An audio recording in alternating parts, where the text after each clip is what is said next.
দরবার আরো সুন্দর, আপনাদের ব্যবহার আরো সুন্দর, পরিচালনা কমিটির কারবার, অধ্যকার দরবার, কবি গানের দরবার। আমার বিপক্ষে রয়েছে পাল্লাদার, নয়কো আমার পাল্লাদার, এ আমার গেল্লাদার। পেয়ে ভালো দরবার যা করে গেল কারবার, যা বোঝা গেল অধর্মের ব্যবহার। এর মতো অধর্মকে সমাজ থেকে বহিষ্কার করে দেওয়া দরকার। মাননীয় বরণীয় পূজনীয় সত্যি শ্রোতা, আপনারা শুনেছেন অধর্মের মুখের কথা, বলেছে যাতা শুনে ওর কথা, ধরেছে আমার মাথা, পেয়েছে বড় ব্যথা, যদি শুনতে চান অধর্মের কথা। হতচ্ছাড়া বলেছে শীতের রাতে ভিজিয়ে রাখতে গায়ে দেওয়ার কথা, কেউ কি করেছে তা না করবে তা। অধ্যকার কবি গানে আপনাদের সন্নিধানে কথোপকথনের মাধ্যমে কয়েকটি জিজ্ঞাসা করেছিলাম, এখানে নিশ্চয় আছে আপনাদের প্রত্যেকেরই মনে, কিন্তু আমি যেটা জিজ্ঞাসা করবো সেটা বলবেন কেন? আমি জিজ্ঞাসা করে গেলাম কি, কথাই কথাই করে চালাকি, পান্তা ভাতে ঢেলে গেল ঘি। আপনারাই বলুন তো, পান্তা ভাতে কি লাগে কি? ওরে অধর্ম ভাই, যত করবি চালাকি পরে বুঝবি তার চালাকি। আমি বলেছিলাম কি যে আমার ধর্মের মন্দির আছে, দেখেন এটা হচ্ছে কালী মন্দির, ওইটা হচ্ছে দুর্গা মন্দির, আরো আছে আপনাদের প্রত্যেকটা গ্রামে মন্দির, ধর্ম মন্দির। অধর্ম আমার পাশাপাশি তুমি তোমার একটা নিজস্ব একটা অধর্মের মন্দির তুমি আমাকে দেখাও।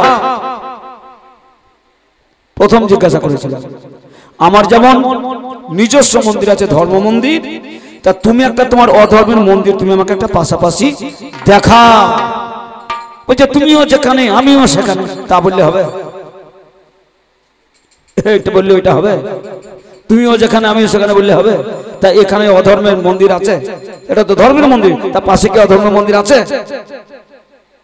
না। তাহলে তোমার মন্দির কই? আমার 2 নম্বর জিজ্ঞাসা ছিল যে যারা ধর্ম করে এরা সামনের দিকে যায়, সৎ সাহস আছে, সততা আছে, এরা সামনের দিকে এগিয়ে যায়। আর যে অধর্ম করে তাকে পশ্চাতে লুকিয়ে থাকতে হয়, গোপনে থাকতে হয়, আত্মগোপন করতে হয়। কেন? অধর্ম করলে গোপনে থাকতে হয় কেন? চোর চোর বললে ভয়ে তোমার অর্ধেক প্রাণ হারায় কেন? পুলিশ পুলিশ করলে তোমার আতঙ্ক হয় কেন? এই কেন কেন করে আমার জিজ্ঞাসা করেছিল। আমি আর একটা কথা জিজ্ঞাসা করেছিলাম, মনে আছে নিশ্চয়, অধ্যকার সভায় বলেছিলাম, অধর্ম ভাই, আমরা যারা ধর্ম করি, ধর্ম করে দেখলাম 6 মাসের বাসি মরা বেঁচে গেল। বেহুলা তার লক্ষিন্দরকে কলারে ভেলা করে গঙ্গার জলে 6 মাস ভেসে গিয়ে পুনরায় সেই মরা পতিকে বাঁচিয়ে চম্পকনগরে এসেছে ফিরে। তাহলে 6 মাসের বাসি মরা বেঁচেছে চম্পকনগরে ধর্মের জোরে। সকালবেলায় মারা গিয়েছে একটা টাটকা মরা অধর্মের দ্বারাই তুমি আমাকে একবার বাঁচিয়ে দেখাও। মানে ধর্ম ধর্ম পাশাপাশি থাকতে গেলে তোমাকে পাশাপাশি দেখাতেও তো হবে, মুখে বললে তো হবে না, কাজে বাস্তব তোমাকে প্রমাণ করে দেখাতে হবে। আমি বলেছিলাম তিলক মালা টিকি বোঝা যায় এরা ধর্মের প্রতীক। তোমার যে অধর্মে যারা আছে তাদের প্রতীক কি? অধর্মের প্রতীকটা কি? তোমার অধর্মের প্রতীক আছে, সে প্রতীকটা কি? কেমন? কালো না লাল, সবুজ না নীল? কি প্রতীকটা কেমন? আমার জিজ্ঞাসা ছিল। তো কতগুলো কথা আপনাদের কাছে বলে গেল, সময়টা কিন্তু কেটে গেল, আপনাদের মনে হলো ভালো হলো, কিন্তু আমি যেগুলো জিজ্ঞাসা করলাম সেগুলো কিন্তু প্রত্যেকটা বাইপাসে কিন্তু জমা থাকে গেল। ও করেছে কি আর বলেছে কি, আপনি একটু সময় দেন, আমি একটু বলি, না বললে আপনারা একটু বুঝতে অসুবিধা হবে। ও কেমন বলে গেল, কেমন জানেন? মানে একটা অধর্মী একটা ভালো ধার্মিককে ঠকাবার জন্য 3 বার চেষ্টা করে 3 বারই কিন্তু হেরে গেল। কেমন জানেন? একটা ভালো ছেলে সততা বজায় রেখে বিজ্ঞান নিয়ে মানে মেডিসিন নিয়ে পড়াশোনা করে ডাক্তার হয়েছে, মেডিকেলে পড়াশোনা করে, তা বড় সার্জন হয়েছে। সার্জন হয়ে একটা চেম্বার খুলেছে, চেম্বারে লিখে দিয়েছে 500 টাকার বিনিময়ে সমস্ত রোগ সারে যায়। 500 টাকার বিনিময়ে রোগ যদি সারাতে না পারি ডবল টাকা ফেরত দেব, সাইনবোর্ডে লিখে দিয়েছে। যারা যায় রাস্তা দিয়ে তাকায়, এ সার্জেন তো বড় সার্জেন ভাই, 500 টাকার বিনিময়ে সমস্ত রোগ সেরে যায়, আর সারাতে না পাইলে ডবল ফেরত দেবে। এ ডাক্তার তো বড় ডাক্তার। তা এর মধ্যে এক অধার্মিক, সে কিন্তু দেখছে আমি তো রোগী নই, তার নতুন একটা রোগী সেজে যাব, রোগী সেজে 500 টাকা জমা দেবো, আর আমার মন করা রোগও সারাইতে পারবে না, সারাতে না পারলে ডবল টাকা ফেরত পাবো, মানে 1000 টাকা রোজগার করে চলে আসবে। এই বলে এই অধার্মিক পকেটে 500 টাকা নিয়ে গিয়ে চেম্বারে নাম লিখেছে। 13 নম্বরে ওর সিরিয়াল, 13 নম্বরে ডাক্তারের কাছে কি হয়েছে, ডাক্তার বাবু এলেন আপনার 500 টাকা কন্ট্যাক্ট, 500 টাকার বিনিময়ে আপনি রোগ সারাতে পারবেন? বলছে হ্যাঁ, আপনার রোগ সারিয়ে দেবো। 500 টাকা দিয়ে নামটা লিখে বলছে তাহলে আমার রোগটা সারিয়ে দেন। বলছে বলো তোমার কি রোগ? তাই অধার্মিক বলছে আমার রোগ এমন রোগ কি বলবো, আমি যদি নিম পাতা খাই তেতো বুঝতে পারি না, আমি যদি তেঁতুল খাই টক বুঝতে পারি না, আমি যদি লঙ্কা খাই ঝাল বুঝতে পারি না, আমি যদি জল খাই বুঝতে পারি না, চা খাই কোনো স্বাদ পাই না। এটা বদ রোগ, কোনো স্বাদ পাই না। তা ডাক্তার বলছে ঠিক আছে আপনি যা খান কোনো স্বাদ পাও না, ঠিক আছে তাহলে আমি তোমাকে একটা ওষুধ দিচ্ছি, তুমি এক কাজ করো টেবিলে চিত হয়ে শুয়ে পড়ো। টেবিলে চিত হয়ে শুয়ে পড়েছে, বলছে জিভটা লম্বা চওড়া করে বের করো, জিভটা লম্বা চওড়া করে বের করেছে। ডাক্তার তার কম্পাউন্ডারকে বলছে কম্পাউন্ডার 21 নম্বর কোটোতে লাল পাউডার আছে, ওই লাল পাউডারটা নিয়ে আসেন তো। লাল পাউডার তো নয়, ধানি লঙ্কা গুঁড়ো। কম্পাউন্ডার যে লাল পাউডারটা এনে দিয়েছে, মানে ধানি লঙ্কা গুঁড়ো এনে দিয়েছে, আর এই জিভটা বের করেছে, ওর জিভে খানিক ধানি লঙ্কা গুঁড়ো খুঁজে দিয়েছে। দরাম করে লাফিয়ে বলছে ঝাল ঝাল ঝাল, জল জল দেন জল দেন। বলছে কি হলো? বলছে এটা পাউডার নয়, এটা ধানি লঙ্কা গুঁড়ো বটে। ডাক্তার বলছে তোমার জিভে স্বাদ চলে এসেছে, তুমি চলে যাও, তোমার রোগ সেরে গেল। ইয়ে দেখছে হইল কি রে, ডাক্তারকে ঠকাইতেছে, নিজেই ঠকে গেলে 500 টাকা গেল। ঠিক আছে মনে মনে প্রতিজ্ঞা করছে রে 1 মাস পর আবার আসবো, এমন রোগ নিয়ে আসবো ডাক্তার বাবার সাধ্য নাই সারাই, সুদে আসলে ইনকাম করে চলে যাবো। এই বলে মা 1 মাস পর আবার এই অধার্মিক একটা নতুন রোগী সেজে চলে গেছে। কি জানেন, দুটো চোখ অন্ধ সেজেছে, কালো চশমা পরেছে। কালো চশমা পরে ডাক্তারখানায় গিয়ে 500 টাকা দিয়ে বলছে ডাক্তার বাবু আমার রোগটা সারিয়ে দেন। ডাক্তার বলছে কি রোগ? বলছে আমি দুটো চোখেই দেখতে পাই না। বলছে একবারই? বলছে না না কিছুই দেখতে পাই না। তার ডাক্তার বলছে দেখুন আমি তো চোখের ডাক্তার নয়, আপনার চোখ আমি ভালো করতে পারবো না। এ তখন ধরাম করে লাফিয়ে বলছে তাহলে আমি 500 টাকা দিয়েছি, 1000 টাকা ফেরত দেন। ডাক্তার বলছে ঠিক আছে দিচ্ছি। এই বলে ডাক্তার একটা বাক্সে দোকানে 500 টাকা নোট একে ধরিয়ে দিল। দুটো 500 টাকার নোট এ কালো চশমা পরে নাড়াচাড়া করে আজ দেখছে, আরে এ তো আসল নোট নয়, চাটনিতে থাকে সেই নকল নোট বটে। এ দেখে বলছে ডাক্তার আমি খেপা না পাগল? ডাক্তার বলছে কি হলো? আপনার চোখ সারাতে পারলাম না, 500 টাকা দিয়েছেন, 1000 টাকা ফেরত দিলাম। বলছে তা 1000 টাকা দিলেন, এটা আসল নোট নয়, এটা নকল।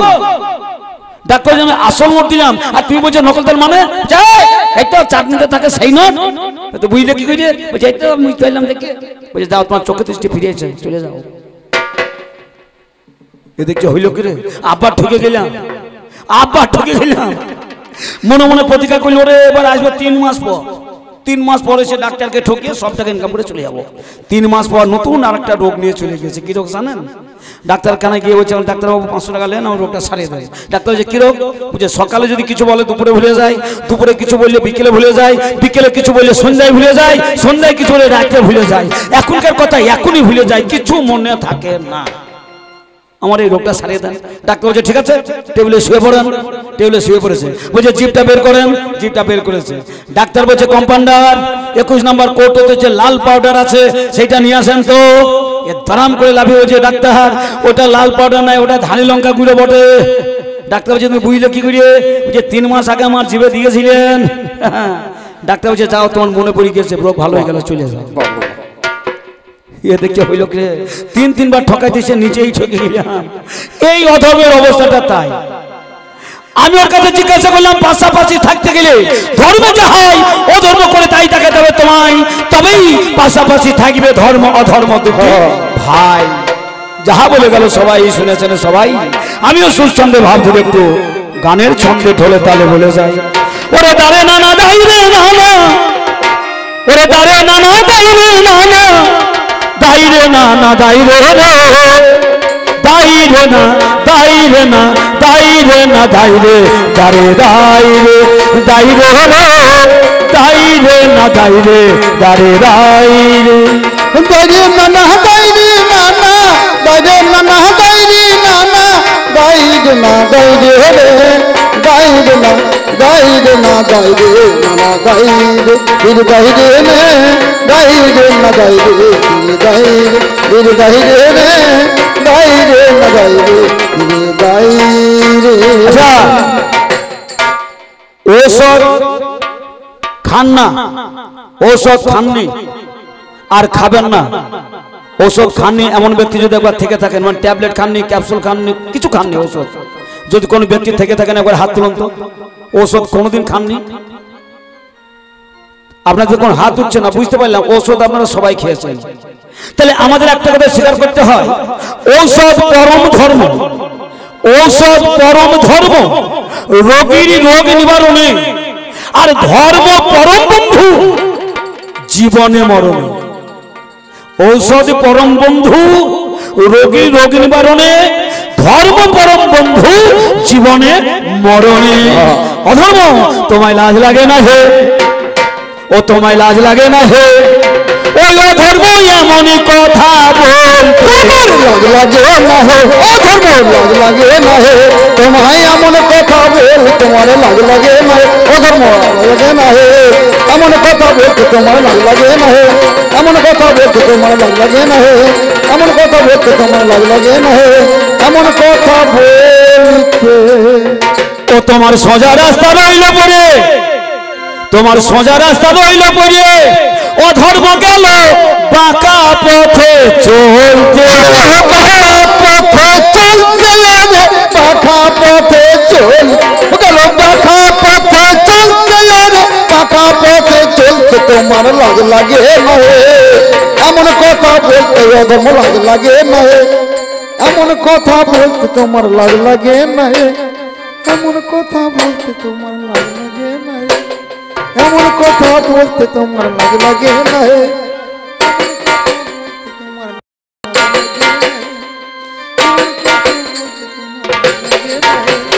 এমন কথা বলতে তোমার লাজ লাগে না হে, এমন কথা বলতে তোমার লাজ লাগে না হে, এমন কথা বলতে তোমার লাজ লাগে না হে।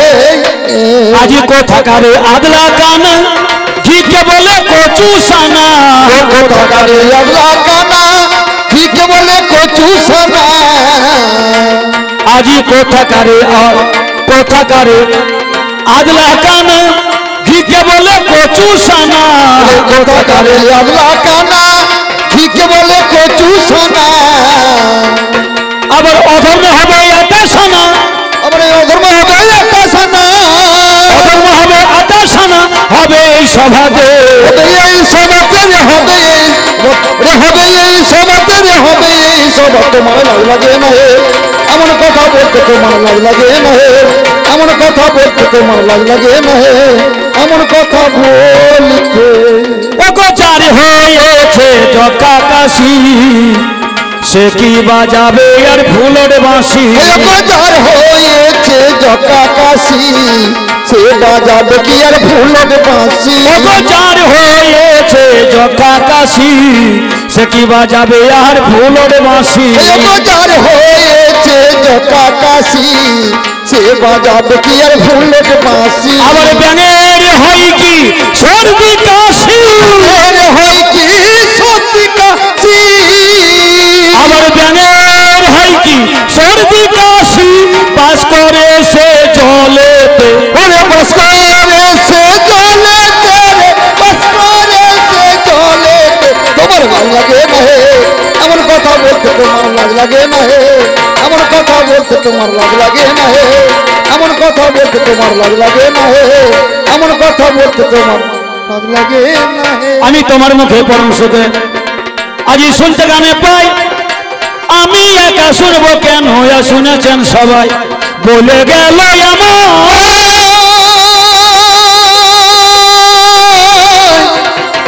দিনে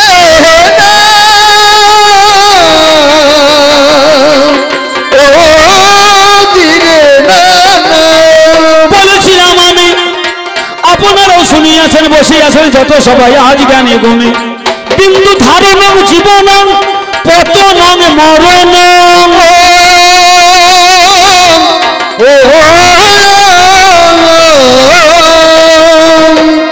ভি ধাতু মন প্রত্যয় করিয়া হয় ধর্ম। সেই সূত্রে বলিয়াছিলাম আমি বিন্দু ধারণং জীবনং বিন্দু পতনং মরণং আমি বলেছিলাম। তা আমাকে বললো অধর্ম, বলছে দাদা গো বিন্দু যদি পতন না হবে তবে কেমন করে বলো সৃষ্টি তোমার হবে? যে পতনে সৃষ্টি হয় তাকে ধ্বংস করি না ভাই। যে পতনে ধ্বংস হয় সেটাকে অধর্ম কয়, আর যে পতনে সৃষ্টি হয় সেটাকে ধর্ম কয়। কেমন কথা জোড়া গাথা মানাইতে জ্ঞানী সোজা আমি স্বভাবে মানাবো। ওরে পতন হয়ে যদি আমার সৃষ্টি হয় এই ধর্মই আমি তবেই পাবো। একটু শাস্ত্রে আমি যাব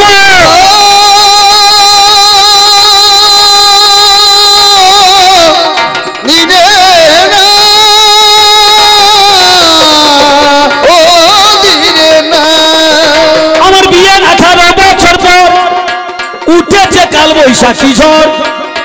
আমার মা বলছে ওরে নিমাই ছাদ থেকে ধানের বস্তা নামিয়ে নিয়ে আয়। ও কি সত্তর আমার বিয়ের 18 বছর পর আকাশে উঠেছে কাল বৈশাখী ঝড়। মা বলছে নিমাই ছাদ থেকে ধানের বস্তাটা তাড়াতাড়ি নামিয়ে নিয়ে আয়। মায়ের কথা শুনে আমি ছাদে চলে গেলাম। ছাদে গিয়ে ধানের বস্তা নামানো দূরের কথা, বস্তাটা আলো করে আমি মাথাতে তুলতেই পারলাম না।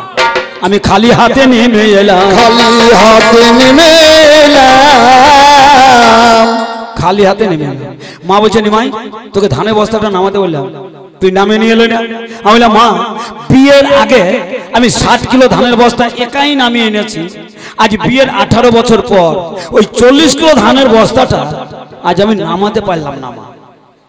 তা আমি মাকে ঘুরিয়ে প্রশ্ন করছি মা বিয়ের আগে আমার যে বল ছিল সে বল আমার কোথায় গেল? সে বলে আমার কোথায় গেল? মা সে বল আমার কোথায় গেল? সে বল আমার কোথায় গেল? ও মা তুমি আমাকে বলো বিয়ের আগে আমার যে বল ছিল সে বল আমার কোথায় গেল? মা উত্তর দিল কি বললো? বলছে তোর বউকে গিয়ে সুধারে, সুধারে, তোর বউকে গিয়ে সুধারে, সুধারে। আগে হ্যাঁ আমি আমার বউয়ের কাছে চলে গেলাম। বউকে গিয়ে বললাম বউ তোমাকে বিয়ে করার আগে আমার যে বল ছিল সে বল আমার কোথায় গেল? বউ বলছে তারা উত্তর দেবো একটু সময় চাই। 4টে বেজে গেল, কলেজের ছুটি হলো। বড় বেটা কলেজ থেকে বাড়ি এলো। আমার স্ত্রী মানে ছেলের মা বলছে অভিজিৎ তোর বাবা ধানের বস্তাটা নামাতে পারেনি, তুই নামিয়ে নিয়ে আয় তো বাবা। আমার ছেলেটা ছাদে গিয়ে ধানের বস্তাটা মাথায় নিয়ে সিঁড়ি বাই সিঁড়ি নেমে এসে আমার পায়ের কাছে হরাম করে নামিয়ে দিল। আমি বউকে বলছি বউ আমার প্রশ্ন কি ছিল? তোমাকে বিয়ে করার আগে আমার যে বল ছিল সে বল আমার কোথায় গেল? সে বল তোমাকে বিয়ে করার আগে আমার যে বল ছিল সে বল আমার কোথায় গেল?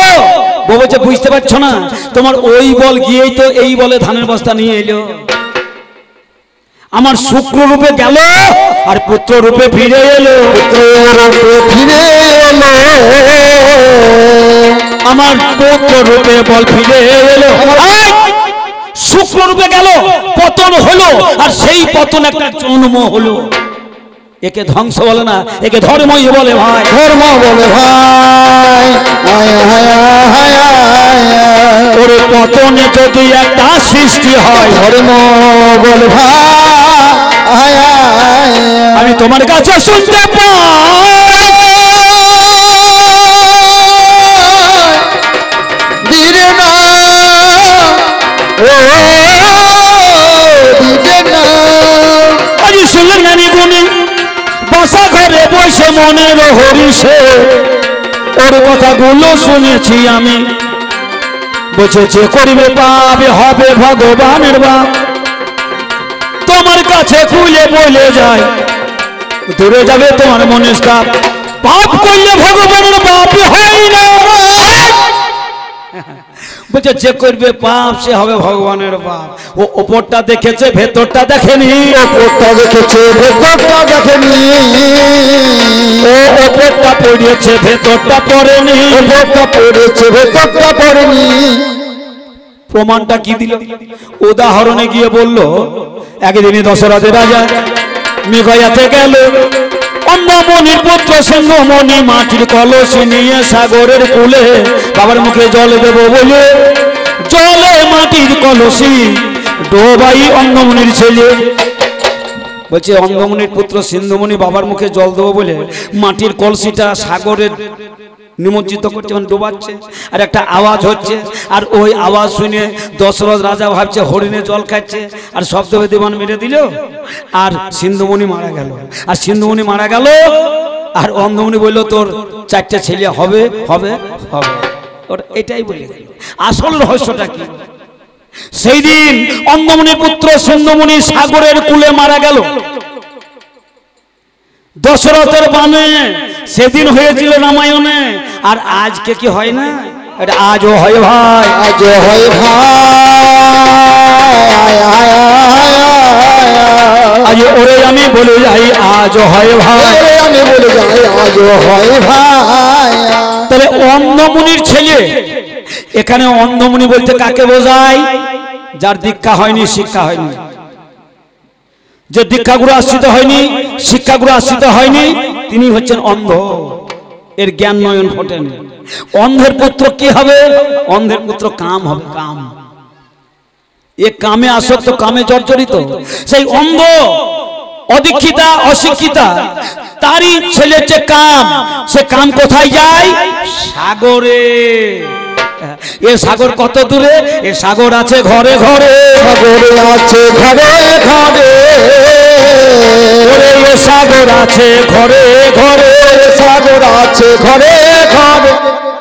এ সাগর বাবা ঘরে ঘরে আছে। ওই সাগরের জলের স্বাদ দেবে লবণাক্ত, এ সাগরের জলের স্বাদ দেবে লবণাক্ত। এই সাগরে অন্ধের ছেলে, মানে কাম অন্ধ, তার ছেলে কাম দ্বারা ওই সাগরে যখন ওই কলসিটা ডুবাইতে যায়, আর কলসি ওই সাগরে যখন ডুববে দেখবেন তখন একটা আওয়াজ হয়।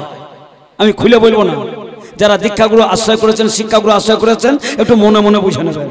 তাহলে ওই সাগরে এই কলসি যখন ডুবাইতে যায়, শব্দ একটা উঠবে, আর শব্দ একটাই উঠবে, শব্দ একটা উঠবে, আর শব্দ একটাই উঠবে। ওরে জ্ঞানী ভক্ত বুঝে নেবে, শব্দ একটা উঠবে, ওরে জ্ঞানী ভক্ত বুঝে নিবে, শব্দ একটাই উঠবে। সেই শব্দ উঠবে।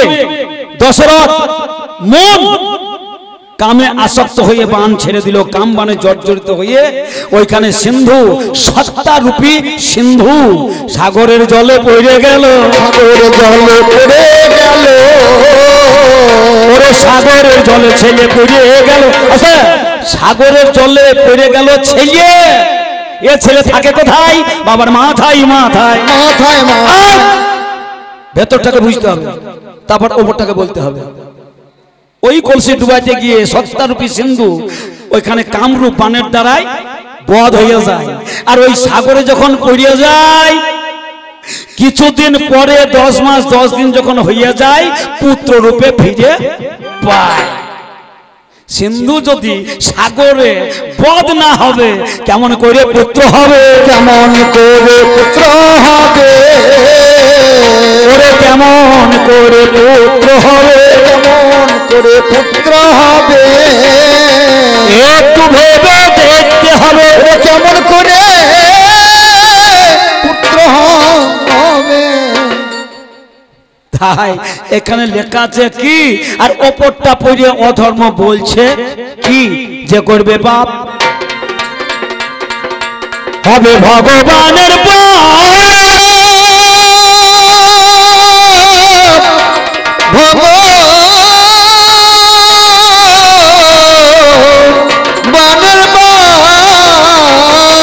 এটা কেমন কথা হয়? আপনাদের কাছে আমি আজকে বলে যাই, যে করবে পাপ হবে ভগবানের বাপ। একটুখানি প্রমাণ দেবো, মিটে যাবে তোমার মনের স্টার। আস্তে, আপনারা জানেন ভগবান দাপরের ভগবান কোথায় জন্ম হয়েছিল গো? দাপরের ভগবানের জন্ম কোথায় হয়েছিল আপনারা সবাই জানেন? কংসের কারাগারে দৈবকী উদরে জন্ম নিল ভগবান। হরে কৃষ্ণ ঘন শ্যাম, হরে কৃষ্ণ ঘন শ্যাম। কংসের কারাগারে দৈবকী উদরে জন্ম নিলেন ভগবান। হরে কৃষ্ণ হরে রাম, হরে কৃষ্ণ হরে রাম। বসুদেব কৃষ্ণকে মাথায় করে যমুনা পারি হয়ে নন্দ ঘোষের ঘরে। বসুদেব কৃষ্ণকে মাথায় করে যমুনা পার হয়ে নন্দ ঘোষের ঘরে।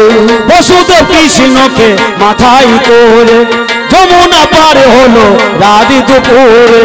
বসুদেব কৃষ্ণকে মাথায় করে যমুনা পার হলো রাত দুপুরে।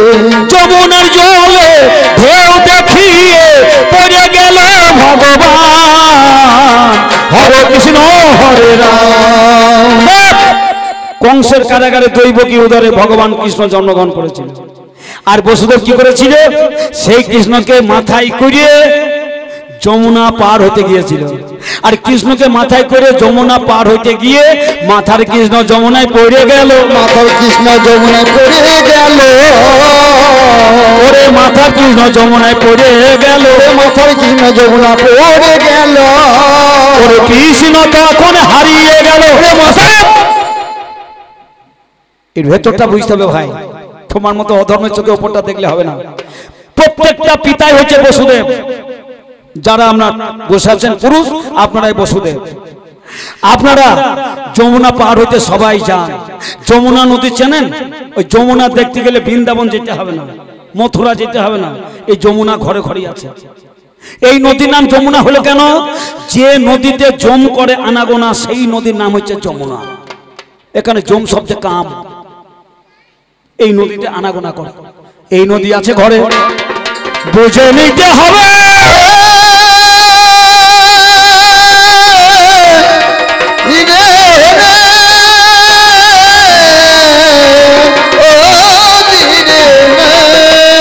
এই নদীতে কাম জমি নামে আনাগোনা করে। তাহলে যে নদীতে কামরূপ জম করে আনাগোনা, এই নদীর নাম হচ্ছে যমুনা। তাহলে আমরা সবাই বসুদেব কৃষ্ণকে মাথায় করে, মানে ব্রহ্মবস্তু সত্তা, এটা হচ্ছে আমাদের পুত্র। এই পুত্রকে মাথায় করে আমরা ওই যমুনা পার হইতে যাই।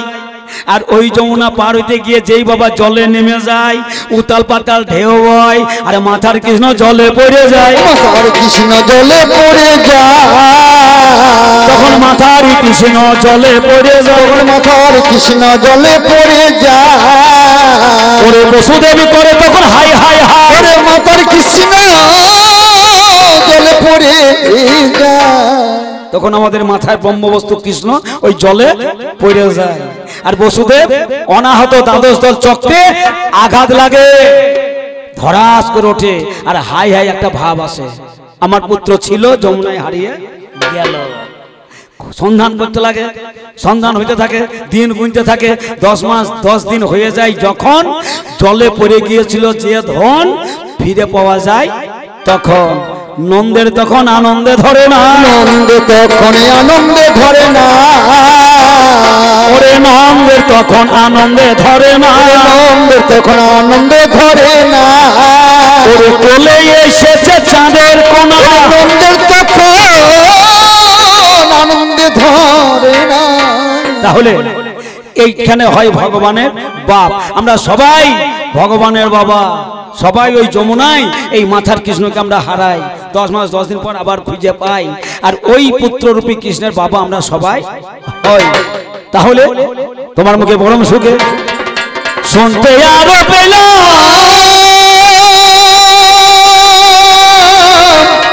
দিনে না ও দিনে না। ওরা লেখা আছে রামায়ণে, বলে গেলে কবি গানে, আপনারা শুনেছেন কানে, আমিও ভেবেছি মনে মনে। এবারে রামায়ণের কথা করে গেল জোড়া গাথা, আপনারা শুনিয়াছেন, বুঝিয়াছেন, বসিয়াছেন, যতই আমার জ্ঞানী গুলি সতা। বলছে দশরথের রাজা পাপ করল, ব্রহ্মপুত্র সিন্ধুকে বধ করিল, পাপ করে ভগবানের বাবা হয়েছে। আমি বললাম না কো তোমার জানা করলে আলোচনা, কথা তুমি বলে গেলে মিছে আছে। আচ্ছা বলুন, দশরথ যে ভগবানের বাবা হয়ে গেছে, ওই ছেলেটাকে মেরে হয়ে গেছে না তার আগে আরো কিছু করতে হয়ে গেছে? দশরথ রাজা যখন ওই সিন্ধুকে হত্যা করলো, মানে বধ করলো, পাপ হলো, পাপের প্রায়শ্চিত্ত করতে যায়নি, পাপের প্রায়শ্চিত্ত করেনি, পাপের প্রায়শ্চিত্ত করতে গিয়েছিল কার ঘরে? ওরে বশিষ্ঠ দেবের কুঠিরে। ওই দশরথ রাজা গেল, ওরে পাপের প্রায়শ্চিত্ত করিল, ওরে রামায়ণে লেখা ভালো। দশরথ রাজা বলল, করেছি পাপ, পেতে চাই মাপ, পাপের প্রায়শ্চিত্ত করে দাও। বশিষ্ঠ দেবের ছেলে বামদেব পাপের প্রায়শ্চিত্ত করে দিল, কানে 3 বার রাম নাম দিল, বলে যাও তোমার পাপের প্রায়শ্চিত্ত হয়ে গেল। যে পাপ করেছিলে সে পাপটা তোমার ক্ষয় হয়ে গেল। আর বিভাণ্ডব ঋষির পুত্র ঋষি সিংহ মুনিকে এনে তোমাকে একটা ধর্মযজ্ঞ করতে হবে। মনে পড়ছে? দশরথ রাজা তার একটা মেয়ে ছিল শান্তা, শান্তার বিয়ে হয়েছিল বিভাণ্ডব ঋষির পুত্র ঋষি সিংহ মুনির সাথে। সেই ঋষি সিংহ মুনিকে নিয়ে এসে দশরথ রাজা ওই অযোধ্যা ধামে একটা ধর্মযজ্ঞ করেছিল। সেই ধর্মযজ্ঞে চরু উঠেছিল, আর সেই চরু 3 রানীতে খেয়েছিল। 3 রানীতে খেয়েই রাম লক্ষ্মণ ভরত শত্রুঘ্নের জন্ম হয়েছিল। তাহলে পাপ থেকে হইলো না ধর্মযজ্ঞ থেকে হলো রে?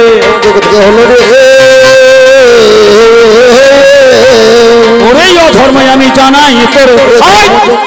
তাই পাপের থেকে সন্তানের জন্ম হয়নি। ওই যে ঋষি সিংহমুনি ধর্মযজ্ঞ করেছিল, ধর্মযজ্ঞ থেকে চরু উঠেছিল, আর সেই চরু 3 রানীতে ভাগ করে খেলো। ধর্মের যজ্ঞের চরু হতে রাম লক্ষ্মণ ভরত শত্রুঘ্ন জন্ম নিলে। পাপ থেকে হয়নি রে, পাপ থেকে হয়নি রে।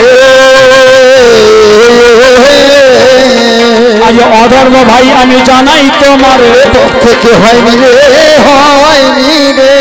আমি তোমার মুখে পরম সুখে শুনতে কানে পাই, আমি একা শুনবো কেন, শুনেছেন সবাই। বলে আমার ধর্ম ভাই রে,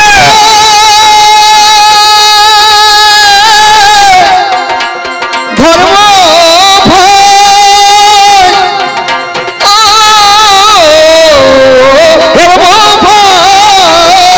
শোনো আমার ঠাই, ওরে তোমার মুখে পরম সুখে শুনতে আমি পাই। কি বলছে? ব্রাহ্মণরা ভিক্ষা করে, ভিক্ষা করে কি ধর্ম হয়?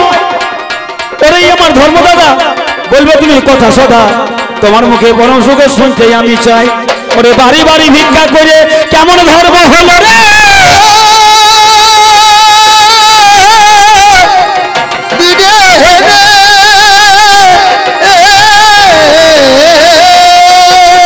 বাড়ি বাড়ি ভিক্ষাই আমার কেমন হলো? ওরে মাধুকরী করতে হয় তোমার কাছে বলে জানাই ভালো। মাধুকরী, ভিক্ষার মাধুকরী এক নয়, মাধুকরী কাকে কই তোমার কাছে দেয়। ওরে আমার অধর্ম ভাই শোনো এ সবাই, মাধুকরী কাকে বলে জানেন? ফুলে ভ্রমর বসে ফুলের মধু খাই, ফুলকে কোনো আঘাত করে না।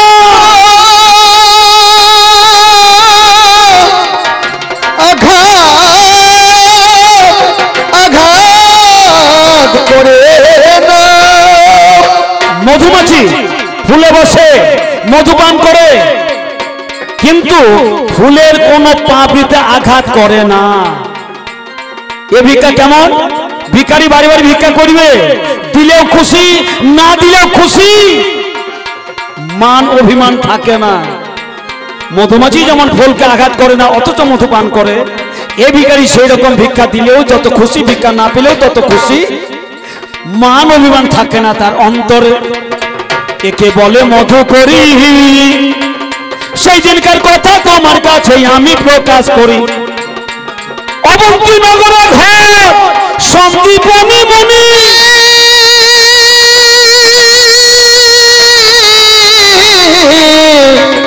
সন্দীপনী ভিক্ষা করে সন্ধ্যা গায়ত্রী জপ করেন তিনি, সঞ্চয় করতে মানা। একবার অন্ন করে ভোজন, দ্বিতীয়বার করে না। ওই সন্দীপনে মুনির কেমন ধর্মে মন, ধর্মে কেমন মতি, পরীক্ষা করতে মত্তধামে এলো সেদিন জগৎপতি। জগৎপতি নারায়ণ মানুষের রূপে করে ধরে,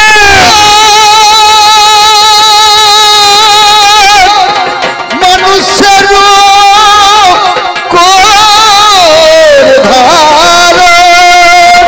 মত্তধামে ভগবানই আমার করিল গমন।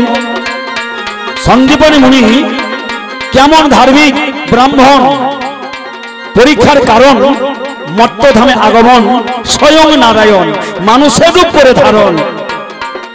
পূর্ব দিকের সূর্যই আমার পশ্চিমেতেই অস্তমিত হয়, এমন সময়ে মানুষের রূপ ধরে সন্দীপনী বাড়িতে যায়। কে আছো মা, খেতে দাও আমায়, খেতে দাও আমায়, খেতে দাও আমায়।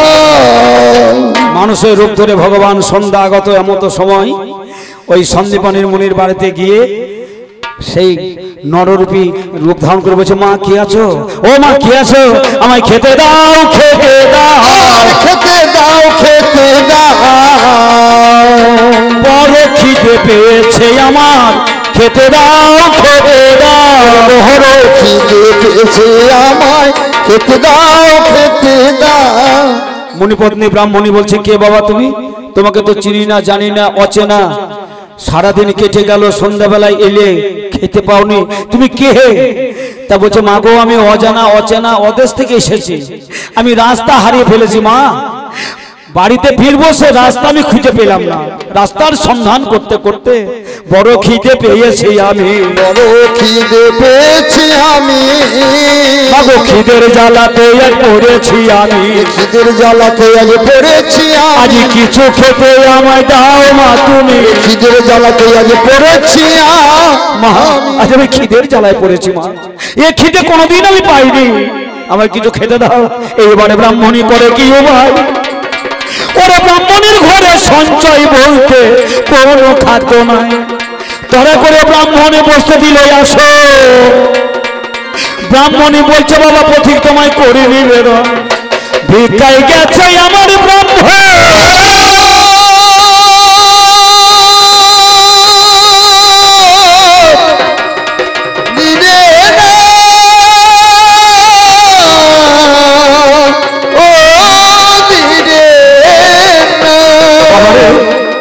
আমার ঠাকুর ভিক্ষায় গেছে, ভিক্ষা করে আসবে ফিরে, দেব রন্ধন করে তোমার সেবা দেব বাবা ভক্তি ভরে, একটুখানি বিশ্রাম করে গ্রহণ, এগিয়ে গিয়ে দেখে আসি কত দূরে আসছে আমারও ব্রাহ্মণ, ঘরে ছেড়ে ব্রাহ্মণী গো হাঁটি হাঁটি পাপা করে যায়, কত দূরে আসছে ব্রাহ্মণ দেখিবার চাই, আসে অদূরে ঠাকুর, ঠাকুর ও গো ঠাকুর। ব্রাহ্মণী দাঁড়াইয়া গেল, ওরে ব্রাহ্মণ ধীরে ধীরে পাপা করে ব্রাহ্মণের কাছেই উপস্থিত হলো। ব্রাহ্মণ বলছে, ওগো ব্রাহ্মণী কোনোদিন বাহিরে আসোনি, আজ কেন বাইরে এলে তুমি বলো বলো শুনি। ব্রাহ্মণী বলছে, ঠাকুর গো আমাদের বাড়িতে এক অতিথি এসেছে, সারাদিন খেতে পাইনি, আমায় খাইতে চেয়েছে, কোনো খাবার অবশিষ্ট আমাদের ঘরে রাখতে মানা, তাই তো তাকে এখনো আমি খেতে দিতে পারলাম না, বসতে তারে দিয়েছি আসন, ইহার কারণ যা চাল পেয়েছো তাড়াতাড়ি দাও, আমায় করিব রন্ধন। কথা শুনে ঠাকুর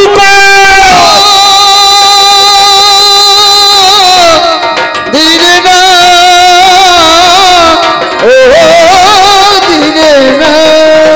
ব্রাহ্মণ বলছে, কি বললে তুমি, আজ আমাদের বাড়িতে অতিথি এসেছে, অজানা অচেনা, আর আমি ভিক্ষা করতে যাই চাল পাই, একবার আমরা অন্ন রন্ধন করে সেবায় লাগাই, আর সেই চাল রন্ধন করে তুমি অতিথি সেবা দেবে? বলছে হ্যাঁ। জানো ব্রাহ্মণী আজ কি ঘটনা? বলছে কি? আজ আমি যে বারে যাই, যে দ্বারে যাই, সবাই ফিরাইয়ে দেয়, এক মুষ্টি তুণ্ডল না পড়িল ঝুলায়। তাই সারাদিন গতে বিরস বদনে ছল ছল নয়নে ফিরছি মম নিকেতনে। বলো ব্রাহ্মণী কেমন করে অতিথির সেবা হবে? কেমন করে অতিথি সেবা হবে? বলো কেমন করে অতিথির সেবা হবে? কেমন করে অতিথি সেবা হবে? কেমন করে ওদের মান রক্ষা হবে? কেমন করে? ব্রাহ্মণী বলছে ঠাকুর তুমি আরেকবার ভিক্ষায় যাও। অতিথি নারায়ণ ভব মা বলে খেতে চেয়েছে, আমি কেমন করে মুখ দেখাবো? তুমি আরেকবার ভিক্ষায় যাও। ব্রাহ্মণ বলছে ব্রাহ্মণী জানো না তুমি, একবারে যেখানে যাওয়া যায় একই দিনে দুবার যেতে নাই। এক দ্বারে গেলে একই দিনে দুইবার সেই দ্বারে যেতে মানা, তাই আমার দ্বারাই তো আর ভিক্ষা করা যাবে না। ব্রাহ্মণ বলছে করা যাবে কি? তা ব্রাহ্মণ বলছে কাজ করো, আমাদের একটা ছেলে আছে তো, সেই ছেলের নাম মধুমঙ্গল, মধুমঙ্গলকে ডাকো, ওকে আমি ভিক্ষায় পাঠাবো, ওকে আমি ভিক্ষায় পাঠাবো, আজি ওকে আমি ভিক্ষায় পাঠাবো, ওকে আমি ভিক্ষায় পাঠাবো, বিনিময়ে অতিথির সেবা দেব, ওকে আমি ভিক্ষায় পাঠাবো। আমাদের ছোট্ট ছেলে মধুমঙ্গল খেলতে গেছে পাড়ায়, ওকে ডাকো তরাই। ব্রাহ্মণী বলছে আমি ডাকতে পারবো না, কারণ আমি যদি ডাকতে যাই মনে করবে রান্না হয়েছে খেটে দেখছে মা আমায়, খেতে চাইবে, বদনের দিকে চাইতে পারবো না। তুমি ওকে ডাকো, তুমি তোর বাবা। এইবার সন্দীপনে মনি হয়ে নিরূপাই মধু মধু মধু বলে তিনি ডাকে দেয়, ফিরে আই মধুরে,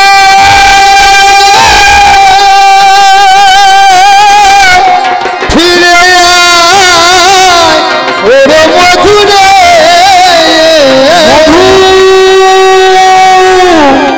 মধু এই বলে তিনি ডাকে যেই দিয়ে দিল।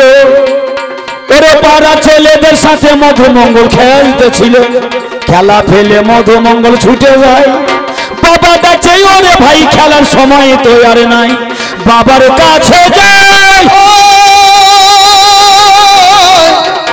দিরে না ও দিরে না, আজ ছুটে এসে বাবার কাছে দাঁড়ালো, মা বাবার সামনে দাঁড়িয়ে মধুমঙ্গল জিজ্ঞাসা করিল, বাবা কেন আমায় ডাকো? আর কেন আমার ডাকো? কেন আমায় ডাকো? আর কেন আমার ডাকো? বাবা আমায় ডাকলে কেন? সন্দীপনী মুনি বলছে বাবারে অতিথি নারায়ণ ভব, আমাদের বাড়িতে এক অজানা অতিথি এসেছে, সে খেতে চেয়েছে, আমি ভিক্ষা করে কিছু আজ পাইনি নিরুপায়। আজ তুই জানা বাবা একটু নগরে নগরে ভিক্ষা করে কিছু চাল ভিক্ষা করে নিয়ে আই, যেটা অতিথির সেবায় লাগানো যায়। মধুমঙ্গল বলছে বাবা কি বলে ভিক্ষা করতে হয় আমি তো জানি না, আমি কি বলে ভিক্ষা চাইবো? সন্দীপনী মুনি বলছে আমি বাবা হয়ে ভিক্ষার ঝুলি তোর কাঁধে তুলে দিচ্ছি, তুই যেটা উদ্দেশ্য সেইটাই বলবি। অতিথি সেবা দেওয়ার জন্য তুই ভিক্ষায় এসেছিস। বাবা হয়ে ছেলের কাঁধে ভিক্ষার ঝোলা তুলে দিল। ছোট্ট ছেলে মধুমঙ্গল ভিখারি বসে গ্রামে প্রবেশিল, বলে ওগো নগরবাসী,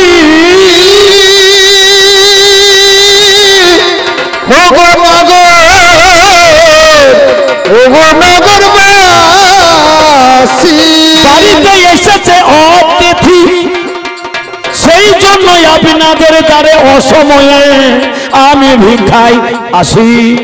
বলছে ভিক্ষা দেন গো নগরবাসী, ভিক্ষা দেন আমারে, ভিক্ষা দেন গো নগরবাসী, ভিক্ষা দেন আমারে। অতিথির সেবার তরে, অতিথির সেবার করে, অতিথির সেবার তরে এসেছি দ্বারে দ্বারে। ওগো ভিক্ষা দেন গো নগরবাসী, ভিক্ষা দেন আমারে। ও গো ভিক্ষা দিন গো নগরবাস ভিক্ষা দিন আমারে দান কোনো দিন হয় না নষ্ট তুষ্ট হয় মা ব্রজের কেষ্ট কোনদিন হয় না নষ্ট তুষ্ট হয় মা ব্রজের কেষ্ট দান হলো বড়ই উৎকৃষ্ট দান হলে বড়ই উৎকৃষ্ট করলে দান ভক্তি ভরে ভিক্ষা দেন গো নগরবাসী ভিক্ষা দেন আমারে ও গো ভিক্ষা দেন গো নগরবাসী ভিক্ষা দেন আমারে আজ যত ছিল নর নারী ভিক্ষা দিল দোহাত ভরি যত ছিল নর নারী ভিক্ষা দিল দুহাত ভরি ও গো যত ছিল নর নারী ভিক্ষা দিল দুহাত ভরি যত ছিল নর নারী ভিক্ষা দিল দুহাত ভরি তুষ্ট হবে সেই জগৎ মুরারি তুষ্ট হবে সেই জগৎ মুরারি করলে দান ভক্তি ভরে ভিক্ষা দিন গো নগরবাসী ভিক্ষা দিন আমারে ভিক্ষা দিন গো নগরবাসী পাড়াতে গিয়ে মধুমঙ্গল এইভাবে বাড়ি বাড়ি ভিক্ষা করে ভিক্ষাই যাহা পেল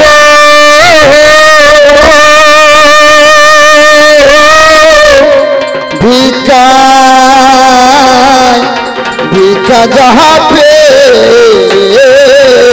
এইভাবে গামছাতে বেঁধে মধুমঙ্গল যমুনার ধারে ধারে চলিতে লাগিল গামছাই বেঁধে যমুনার ধারে ধারে যেতে যেতে বড় খিদে পেয়েছে তাই তো আমার মধুমঙ্গল মনে মনে ভাবিছে এই খিদের জ্বালা বড় জ্বালা করতে খিদে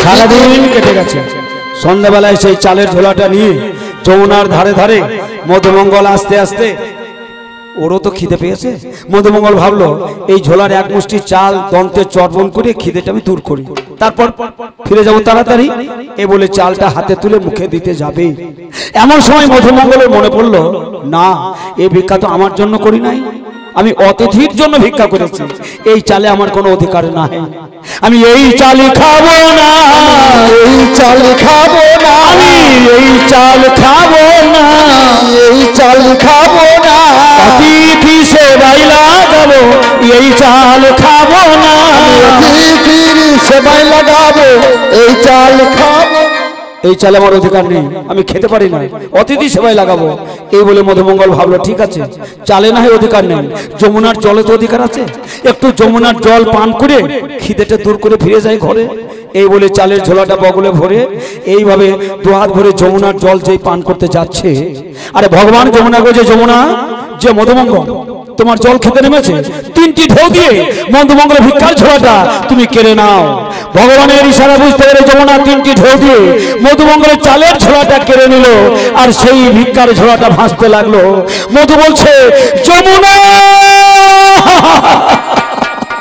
ও যমুনা যমুনা আমার ভিক্ষার ঝোলা ফিরে দাও ভিক্ষার ঝোলা ফিরে দাও আমার চালের ঝোলা ফিরে দাও চালের ঝোলা ফিরে দাও অতিথির সেবা হবে ভিক্ষার ঝোলা ফিরে দাও অতিথির সেবা হবে ভিক্ষার ঝোলা ফিরে দাও কোন রকমে মধুমঙ্গল সাঁতার কেটেও চালের ঝোলা উদ্ধার করতে পারলো না মধুমঙ্গল ভাবলো ভিক্ষা করে যখন অতিথির সেবায় লাগাতে পারলাম না আমি আর শূন্য হাতে ফিরেও যাব না। আজ আমি চুরি করতে যাব রে, চুরি করতে যাব রে।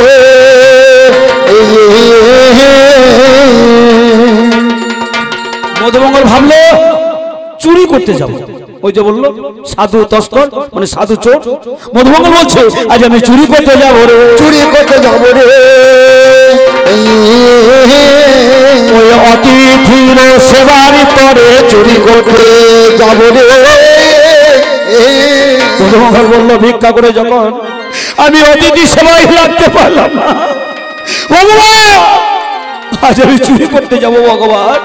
ওই মুদির দোকানে শীত কেটে চাল ডাল চুরি করে অতিথির সেবায় লাগাবো রাত্রি দীপাহরে। আবার মধুমঙ্গলে মনে পড়ে গেল চুরি করতে গেলে দোকানে একটা ছিদ্র করতে হবে, আর ছিদ্র করতে গেলে একটা অস্ত্রের প্রয়োজন। মধুমঙ্গলে মনে পড়ে গেল অস্ত্র কোথায় পাই কোথায় পাই। তা মধুমঙ্গলের একটা বাল্য বন্ধু, তার নাম হচ্ছে কানাই, কৃষ্ণ সমসাময়িক। তা মধুমঙ্গলে মনে পড়ে গেল কৃষ্ণের হাতে একটা বাঁশি আছে, ওই বাঁশিটা কৃষ্ণের কাছে চেয়ে নেবো, আর বাঁশিটা পেলে অস্ত্র করে দোকানে শীত কাটবো। এই উদ্দেশ্যে মধুমঙ্গল কৃষ্ণের উদ্দেশ্যে চলে যাচ্ছে, বাঁশিটা নেবে। ভগবান অন্তর্যামী ভগবানে জানিল অন্তরে, ভক্ত আসছে রাত পরে এই রাস্তা ধরে। ভগবান যদি এক পায়ে এগিয়ে যায়, ভক্ত যদি এক পায়ে এগিয়ে যায়, ভগবান দু পায়ে এগিয়ে যায়।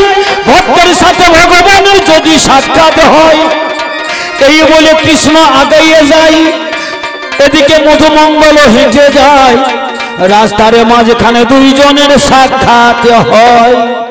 কৃষ্ণ মধুমঙ্গলের সামনে দাঁড়িয়েছে, বলছে মধু তুমি কোথায় যাও? তা মধু বলছে কৃষ্ণ আজ আমি চুরি করতে যাব রে, চুরি করতে যাব রে। কৃষ্ণ বলছে তুই চুরি করতে যাবি, তার মানে চুরি করা পাপ, ও কথা মুখে বলতে নেই। তা মধুমঙ্গল বলছে দেখ ভাই, ভিক্ষা করতে গিয়েছিলাম অতিথি সেবা দেওয়ার জন্য, ভিক্ষার ঝোলা যমুনার জলে ভেসে গিয়েছে, তাই চুরি না করলে অতিথি সেবা দেওয়া যাবে না, তাই চুরি করে অতিথি সেবা দেবো। কৃষ্ণ বলছে চুরি করা পাপ। মধুমঙ্গল বলছে ও আমি চুরি করলে পাপ, আর কানাই তুই চুরি করলে মাপ। তা কৃষ্ণ বলছে আমি আবার কি চুরি করলাম রে? মধু বলছে কেন চুরি করলি? বলছে কি চুরি করলাম রে? বলছে মায়ের ননি করলি চুরি, ওরে ননি চোর। মায়ের ননি করলি চুরি, ওরে ননি চোর। ননি চোরা সবাই বলে, ননি চোর তো ননি চোরা সবাই বলে, ওরে ননি চোর। তুই মায়ের ননি চুরি করেছিস? তা কৃষ্ণ ধরে মায়ের চুরি করলে পাপ হয় না, ছেলে যদি মায়ের কিছু চুরি করে ছেলের পাপ হয় না। আমি তো মায়েরই চুরি করেছি, কারণ মায়ের বস্তুতে ছেলের অধিকার আছে। মায়ের চুরি করলে পাপ। আর সেদিন আবার কি চুরি করলাম? বলছে গোপীর বসন করলি চুরি, ওরে বসন চোরা। আর গোপীর বসন করলি চুরি, ওরে বসন চোরা। বসন চোর নামটি তো বলে ওই গোপীরা, আর বসন চোর নামটি বলে ওই গোপীরা। কৃষ্ণ বলছে ঠিক আছে যা, আমি তোর কাছে না হেরে গেলাম। ভগবান ভক্তের কাছে হাঁটতে ভালোবাসে। বলছে মধু তোর কাছে আমি হেরে গেলাম, তা তুই আমার কাছে কি নিবি? বলছে তোর হাতের বাঁশি নেবো রে। হাতের বাঁশি নিব রে। তুই হাতের বাঁশি নিয়ে কি করবি? যে হাতের বাঁশি আমি খাড়া করবো, খাড়া করে দোকানে শীত কাটবো। তা কৃষ্ণ বলছে হাতের বাঁশি বাজানো হয়, হাতের বাঁশি কি আবার খাড়া হয়? তা মধুমঙ্গল বললো কেন সেদিন হইলো? সেদিন আবার কবে রে? নিধুবনে কৃষ্ণ কালী, যেদিন কৃষ্ণ হলি। নিধুবনে কৃষ্ণ কালী, যেদিন কৃষ্ণ হলি। হাতের বাঁশি খাড়া করে তুই যে দাঁড়াইলি, হাতের বাঁশি খাড়া করে তুই যে দাঁড়াইলি। নিধুবনে কৃষ্ণ কালী, নিধুবনে কৃষ্ণ কালী, হাতের বাঁশি খাড়া করলি। নিধুবনে তুই কৃষ্ণ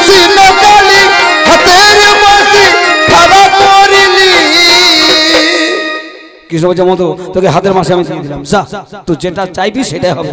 হাতের মাসে নিয়ে মধু ধীরে ধীরে যায়। ওরে মুদির দোকানে করবে চুরি, রাত্রি 12টায় মুদির দোকানের কাছে যাই না চলে গেল।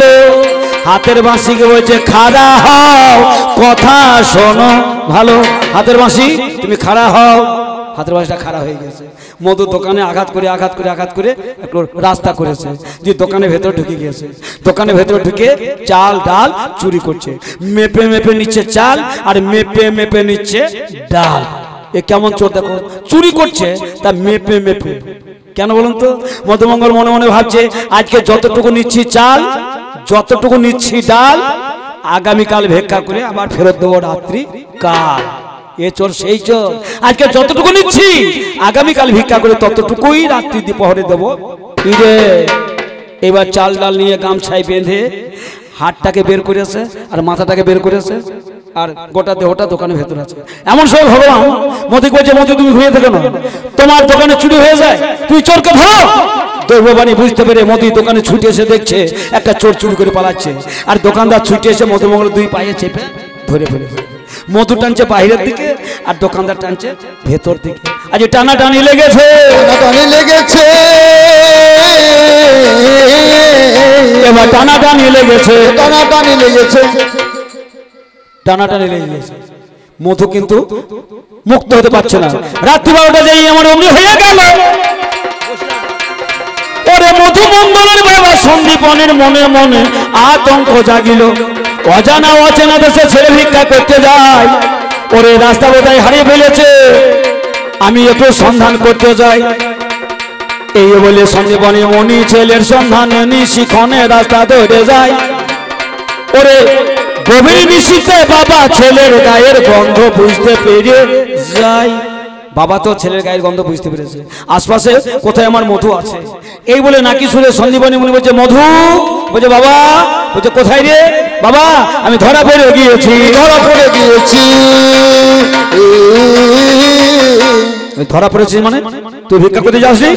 মধুমঙ্গল বলছে বাবা গিয়েছিলাম, কিন্তু ভিক্ষা করে আনার সময় যমুনার জল খেতে নেমেছিলাম আর যমুনার ঢেউ সব ভেসে গেল, উদ্ধার করতে পারলাম না, তাই ভিক্ষা করে পেলাম না, অতিথি সেবা দেওয়া হলো না, তাই চুরি করে অতিথি সেবা দেওয়ার জন্য আজ আমি চুরি করতে এসেছিলাম। বাবা তুমি এক কাজ করো, এই দেখো আমার হাতে ওই চালের পুডলিটা বাঁধা আছে, এই চালটা নাও, আর ওই দেখো একটা খাড়া পড়ে আছে, খাড়াটা কুড়িয়ে নাও, আর আমার মাথাটা বেরিয়ে আছে, মাথাটাকে কেটে নাও, আর মাথাটা কেটে নিয়ে যমুনার জলে ফেলে দাও।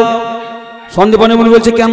বলছে বাবা আমি ধরা পড়ে গিয়েছি, সকালবেলা হলে আমাকে সবাই চিনতে পারবে যে সন্দীপনী ব্রাহ্মণের পুত্র, আজকে ধরা পড়ে গিয়েছে, তোমাকে কালিমা দেবে, ঘৃণা করবে, তাই যাতে কেউ চিনতে না পারে, তোমাকে ঘৃণা কালিমা লেপন করতে না পারে, আমার মাথাটা কেটে নিয়ে যমুনার জলে ফেলে দাও, আর ওই চাল নিয়ে গিয়ে তুমি অতিথি সেবা দাও।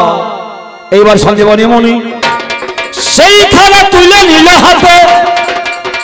ওরে কাঁদিতে কাঁদিতে সন্দীপনী মুনি ভাবি যে মনেতে, সাক্ষী থেকে 33 কোটি দেবী দেবী গ্রহ নক্ষত্র তারা, সাক্ষী থেকে সমস্ত দেবী দেবী যারা, অতিথিরা কেমন এইখানে হাতে নিলাম, হইয়া পিতা নিজের হাতে ছেদন করলাম নিজের ছেলে মাথা। সন্দীপনী মুনি নিজের হাতে ছেলে মাথা কর্তন করে, রক্ত পড়ছে টপ টপ করে, সন্দীপনী চোখের জল ধরছে ঝরঝর করে, সেই রাত্রি দুপুরে যমুনার জলে মাথাটাকে ফেলে দিল, আর সেই চাল নিয়ে গিয়ে ব্রাহ্মণীকে বলল তুমি অতিথির সেবা দাও, অন্ন রন্ধন করো। আর এদিকে দোকানদার যেই পাটা টেনেছে আর ধরটা দোকানের ভেতরে পড়ে গিয়েছে। দোকানদার দেখছে বাবরি এ তো ব্রাহ্মণের ছেলে, গলায় উপনয়ন আছে, গলায় উপনয়ন আছে, ব্রহ্মবাদ পাপ হবে, সবাই সকালবেলা বুঝতে পারবে। বাইরে ছিল আর একটা চোর, ধরা পড়েছে চোর, এই চোর যাতে চেনা না যায় ওই বাইরে চোর মাথাটা কেটে নিয়ে পালিয়ে গিয়েছে। ঠিক আছে, আমিও তো পাপী হব, ব্রহ্মবধ, তাহলে কাজ করি কেউ জানতে না পারে, এমন অবস্থায় রাতেই এই ধরটাকে কাঁধে করে যমুনার জলে ফেলে দিয়ে আসে। একটু আগেই সন্দীপনী মুনি কাটা মাথাটা ফেলে দিয়েছিল, আর কিছুক্ষণ পরে সেই দোকানের মালিক সেই কাটা ধরটা নিয়ে গিয়ে ওই যমুনার জলেই ফেলে দিল। আর যমুনা উতাল পাতাল বইছে, বলছে ভগবান আমি যদি তোমার কথাই মধুমঙ্গলের চালের ঝোলাটা কেড়ে না নিতাম, তাহলে মধুমঙ্গলের কাটা মাথা কাটা দেহ আজ আমাকে বহন করতে না হতো, আজ আমাকে বহন করতে না হতো। অযোধ্যায় কাঁদছে যমুনা, ভগবান বলছে যমুনা তুমি কেন না, তোমার 3টি ঢেউ মাথার মধ্যে ধরটাকে লাগিয়ে দাও। ঢেউ ঢেউ কাটা মাথায় কাটা ধর লেগে গেল। শ্রীকৃষ্ণ ভগবান বলল বরুণ দেব, এই মধুমঙ্গলের দেহটা তোমার কাছেই গচ্ছিত রইল, প্রয়োজন হবে যেদিন তোমার কাছে এই মধুমঙ্গলকে ফেরত চাইব সেদিন।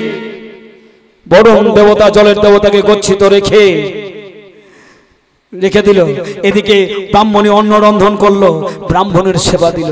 সেবান্তে ব্রাহ্মণ বলছে মা তোরা তো সেবা দিলি, বিনিময়ে কিছু চেয়ে নাই। ব্রাহ্মণী আর ব্রাহ্মণ বলছে বাবারে, সেবা দেওয়ার পরে যদি কিছু চেয়ে নেওয়া হয় সে সেবা জলে পড়ে যায়, বিনিময়ে কিছু চাই না। বিনিময় যখন কিছুই চাইলো না, ওই অতিথি সেবাই ভগবান তুষ্ট হয়ে সাক্ষাৎ স্বয়ং নিজের রূপ ধারণ করে শঙ্খ চক্র গদা পদ্ম ধারণ করে সন্দীপনী মনির কুটিরে দাঁড়িয়ে গেল।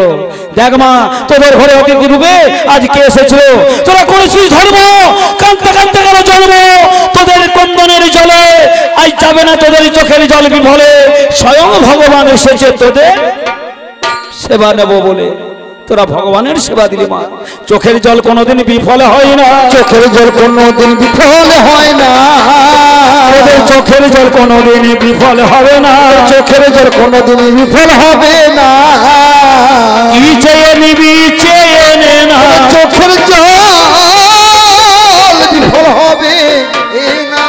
তোরা করেছিস ধর্ম, কান্তে যাচ্ছে জন্ম।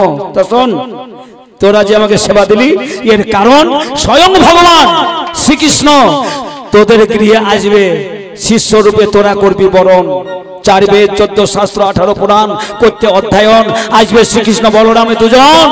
সন্দীপনী মুনি হবে ওই ভগবানের গুরু, আর তুমি হবে গুরু মাতা। এই সেবার কারণ সন্দীপনী মুনি হচ্ছে শ্রীকৃষ্ণের গুরুদেব।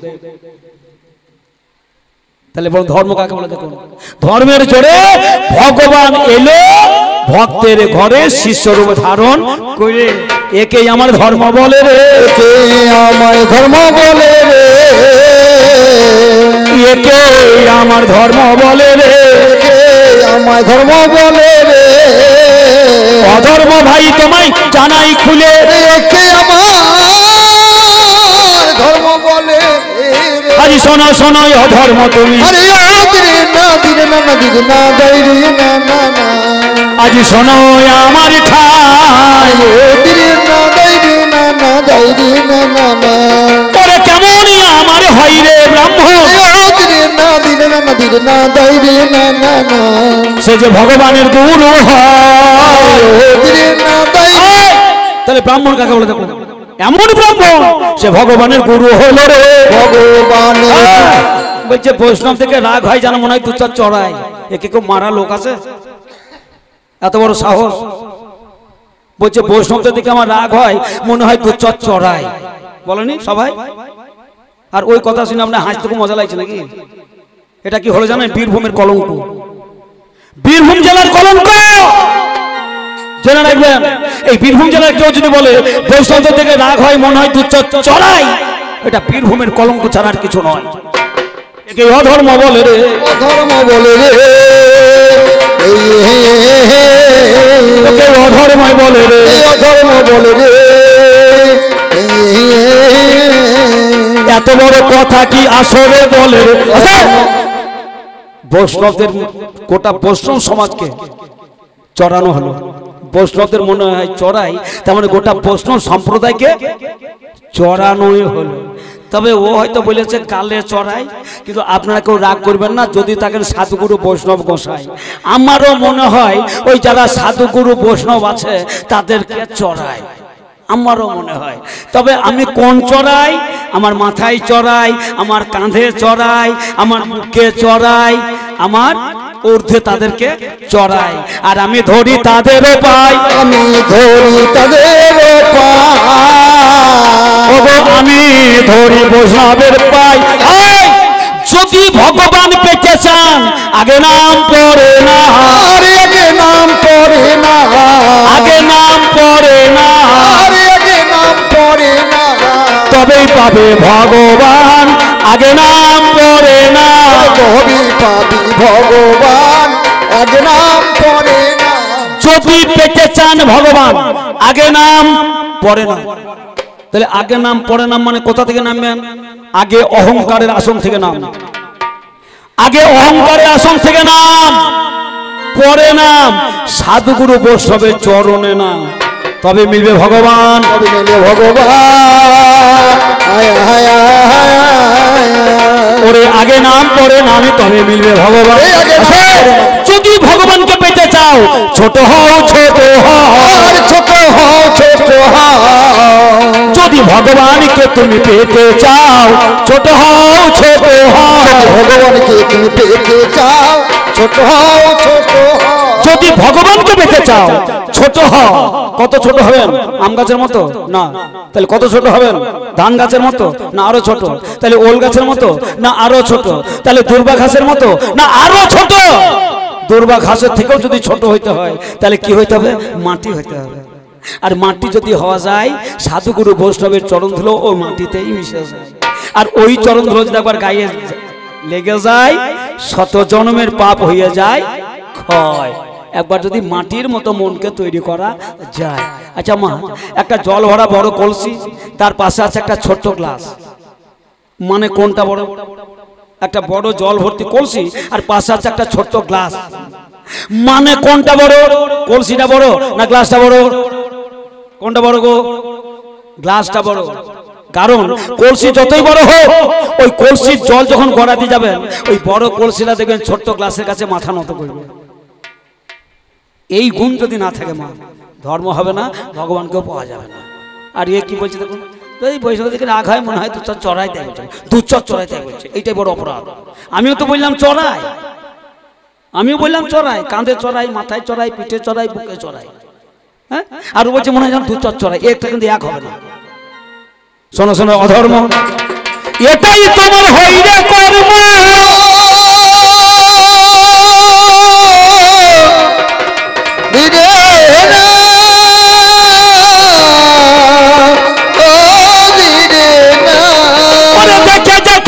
বৈষ্ণবী ধর্ম আমি তোমার কাছে গাই, আমি বলা শুনে যাবেন সবাই। ওরে কেমনই আমার বৈষ্ণবী ধর্ম হয়। ব্রাহ্মণ ধর্ম একটা দেখলেন, এবার বৈষ্ণবী ধর্ম দেখে যান, বৈষ্ণব ধর্ম দেখে যান, এবার বৈষ্ণব ধর্ম দেখে যান, বৈষ্ণব ধর্ম দেখে যান। আজ শুনছেন বসে কবি গান, বৈষ্ণব ধর্ম দেখে যান। শুনছেন বসে কবি গান, বৈষ্ণব ধর্ম দেখে যান। ব্রাহ্মণের ধর্ম দেখলেন, চুরি করে কেমন ধর্ম হয় সেটা বুঝতে পারলেন। এবার বৈষ্ণব ধর্মটা দেখেন, একটা রাজা, বৈষ্ণব রাজা, সেই বৈষ্ণবরা এলে তাদের পায়ে জলে ধুয়ে পায়ের জল খায় রাজা। বৈষ্ণবদের এত ভালোবাসে। তা একদিন 6টা চোর, বুঝলেন, 6টা চোর দেখছে এক কাজ কর, আজ আমরা রাজবাড়িতে চুরি করতে যাবো, আজ রাজবাড়িতে চুরি করতে যাব। রাজা বৈষ্ণব ভালোবাসে, তাহলে আমরা বৈষ্ণব সেজে যাব, চল রাজার বাড়িতে সেবাও পাবো আবার চুরি করার সুযোগও পাবো। এই বলে 6 চোর মাথায় টিকি মালা তিলক করে গায়, ওরে রাজবাড়িতে 6 চোর প্রবেশ করে দুপুর বেলায়। বৈষ্ণবী ভেবে রাজা বসতে দিল আসো, ওরে বৈষ্ণবী দেখে রাজার ভক্তিতে বোঝে গেল মন। রাজা ভাবলো বৈষ্ণবী বটে, 6 জনকে বসতে আসন দিল। রাজা কোটি জল নিয়ে 6 জন চোরের পা ধুয়ে দিল, গলার গামছা দিয়ে ওদের বৈষ্ণবী পাগুলো পুছিয়ে দিল, 6টা আসন দিল, পঞ্চব্যঞ্জন রন্ধন হলো, দিয়ে আবার ওদের সেবাও দিল, বৈষ্ণব ভেবে সেবা দিল। দেখে দেখে দিবাগত সন্ধ্যাবেলা হয়, সন্ধ্যাবেলায় রাজা বৈষ্ণবের কাছে বসে যায়। রাজার একটা স্বভাব আছে কি জানেন, বৈষ্ণব সেবা দেয়, সারাদিন রাজ নিয়ে ব্যস্ত থাকে, সন্ধ্যাবেলায় বৈষ্ণবের পাশে বসে কিছু উপদেশ নেই, উপদেশ নেই বৈষ্ণবদের কাছে। ঠিক আজকেও সন্ধ্যাবেলায় ওই 6 চোর তো ভাবছে না বৈষ্ণবী বটে, ওদের মাঝে বসেছে, ওই যে বাবা বৈষ্ণবগণ আমি যতটুকু পারছি আপনাদের সেবা দেব, দিয়েই যাব, আপনারা থাকুন, তবে আমাকে কিছু উপদেশ দেন। তা 6 চোর দেখছে আমরা তো বৈষ্ণব নয়, আমরা আবার রাজাকে কি উপদেশ দেবো রে, কানাকানি তাকাতাকি চোখাচোখি তাকাতাকি করছে, আমরা আবার কি বলবো রে, আমরা তো আসল বৈষ্ণব নয়, সেই যে এসেছি চুরি করবো বলে। তা চোরেছে সর্দার, তার তো বুদ্ধি বেশি, হ্যাঁ ঠিক আছে ঠিক আছে, আর কাজ করুন, আমি যে কথাটা বলছি একটু মনে রাখবেন। আপনি বলুন বলুন, বৈষ্ণব প্রধান বলুন। বলছে আপনি সবাইকে সব কথা বলবেন, আপনার গোপন ধন কোথায় থাকে আপনি যেন কাউকে বলবেন না। চোরের সর্দার বলছে আপনার গোপন ধন কোন জায়গায় থাকে এটা যেন আপনি কাউকে বলবেন না। তার রাজামশাই বলছে হে বৈষ্ণব প্রধান, আমার গোপন ধন ওই রানীমা যে বিছানায় শুয়ে থাকে ওই বিছানার তলায় মাটি গর্ত করে পোতা আছে, তা আমি কাউকে বলতে যাবো কেন, আমি কাউকে বলবো না। চোরের সর্দার দেখছে ভালো জানা হয়ে গেল, ভালোই হইল। হ্যাঁ, রাতে বৈষ্ণব ভেবে রাজামশাই সেবা দিল। এবার 6 চোর একটা ঘরে গিয়ে বলছে শোন, রানী যে বিছানায় শুয়ে থাকে তার নিচে মাটি গর্ত করে সোনা দানা পোতা আছে, খবর পেয়ে গিয়েছে, কাজ কর আজকে হয়ে যাবে। এই বলে রাত 12টা বেজে গেছে, সবাই ঘুমিয়ে পড়েছে।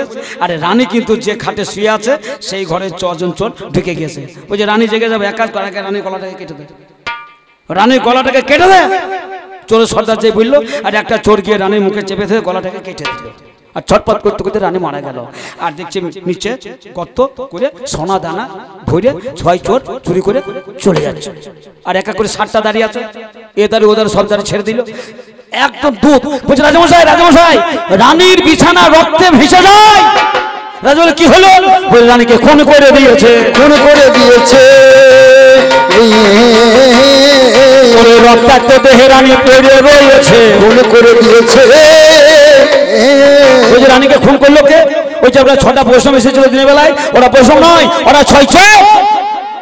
রাজা বলছে খবরদার, খবরদার ওদের চোর যেন বলো না, খবরদার চোর বলো না, ওরা বৈষ্ণব। আর দুধ বুঝে না রাজা বলছে আমি নিজে দেখলাম ওরা চুরি করে রানীকে খুন করে চলে গেল, বলছে খবরদার ওদের চোর বলবো না। আর এরা কিন্তু 6 জন নিয়ে চলে যাচ্ছে। আর সাধু বাবা বৈষ্ণব দল শোনো, রাজা বলছে বাবা বৈষ্ণব দল শোনো, বাবা বৈষ্ণব দল শোনো, ও বাবা বৈষ্ণব দল শোনো। তা সর্দার বলছে কাজ কর, রানীকে তো মেরে ফেলেছে না, রাজাকে মেরে ফেলবো। না কি বলছে শোন। রাজাকে আবার ভয় কি, একাই আসছে রাজা। বলছে বলুন। বলছে বাবা বাবা বৈষ্ণব তোমরা 6 দাঁড়িয়ে যাও। 6 চোর দাঁড়িয়ে গেল। এইবারে রাজা মশাই 1 ঘটি জল নিল হাতে, ওরে 6 জনের পা ধুয়ে দিল ভক্তি মতে। 6 জনের পা ধুয়ে দিয়ে পা ধোয়া জল নিয়ে রাজা ছুটে যায়।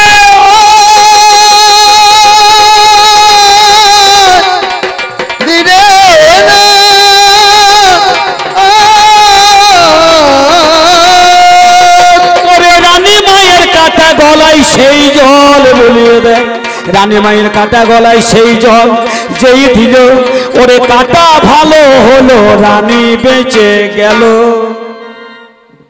6 চোর দেখছে আশ্চর্য ব্যাপার, আশ্চর্য ব্যাপার। আমরা চোর, আমাদের পা ধুয়ে দিল, আমাদের পা ধোয়া জলে ওই মরা রানী বেঁচে গেল। 6 চোর মনে করছে রে ভালোই হইল, ওরে আমরা কত মারবার কত বাঁচাবো। একটা হলো রাস্তা পেয়ে গেছে, ডাকাতে সর্দার বাড়ি চলে গিয়েছে। বাড়ি চলে গিয়ে তার সর্দারনিকে আগে মেরে দিল, টেস্ট করছে। সর্দারনিকে মেরে দিয়ে একজন বলছে আমার পা ধুয়ে ওই জলটা ওর গলায় লাগিয়ে দেয়। একজন ওই সর্দারের পা ধুয়ে ওই গলায় দিল, সর্দারনি বাঁচল। আর রাজার রানী কিন্তু ওদেরই পা ধোয়া জলে রানীমা কিন্তু বেঁচে গেল। তাহলে বলুন কোন গুণে বাঁচল? রাজার বৈষ্ণব ভক্তি ধর্মের গুণ, ওদের চরণের গুণ বাঁচেনি, রাজার ভক্তি ধর্মের গুণের।